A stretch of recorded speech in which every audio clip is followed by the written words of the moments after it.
ചാലക്കുടിയിലെ വിവിധ കാനകളിൽ മാലിന്യം നിറഞ്ഞതോടെ നഗരത്തിൽ കൊതുക് ശല്യം രൂക്ഷമായി മാറി. ഇതോടെ ഡെങ്കിപ്പനി അടക്കമുള്ള രോഗങ്ങളും വ്യാപിച്ചിരിക്കുകയാണ്.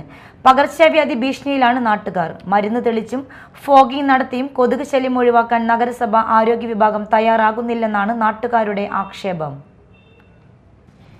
ചാലക്കുടിയിലെ പള്ളിത്തോട്, അട്ടാത്തോട് തുടങ്ങിയ പ്രധാന കാനകളിലെല്ലാം മാലിന്യം നിറഞ്ഞ് വെള്ളത്തിന്റെ ഒഴുക്ക് തടസ്സപ്പെട്ട അവസ്ഥയിലാണ്. പല സ്ഥാപനങ്ങളിലെയും സെപ്റ്റിക് മാലിന്യങ്ങൾ നേരിട്ട് കാനയിലേക്കാണ് തുറന്നുവിടുന്നത്. കൊതുക് ശല്യം രൂക്ഷമായതോടെ പല വ്യാപാരികളും സ്ഥാപനങ്ങൾ നേരത്തെ അടച്ചു പോകുകയാണ്. വൈകിട്ട് 5 കഴിഞ്ഞാൽ കൊതുക് ശല്യത്തെ തുടർന്ന് നഗരത്തിൽ നിൽക്കാൻ പോലും ആകാത്ത അവസ്ഥയാണ്.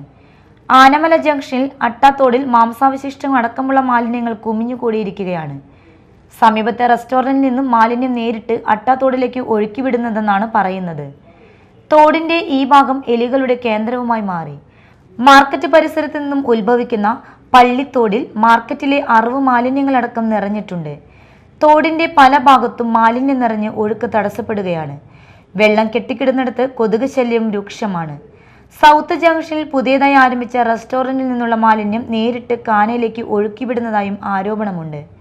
ട്രീറ്റ്മെന്റ് പ്ലാന്റ് ഇല്ലാതെ മാലിന്യം കാനയിലേക്ക് ഒഴുക്കിവിടുന്നത് സംബന്ധിച്ച് പരാതി നൽകിയിട്ടും അന്വേഷണം നടത്താൻ നഗരസഭ ആരോഗ്യ വിഭാഗം തയ്യാറാകുന്നില്ലെന്ന് പ്രദേശത്തെ വ്യാപാരികൾ അടക്കമുള്ളവർ പറയുന്നു.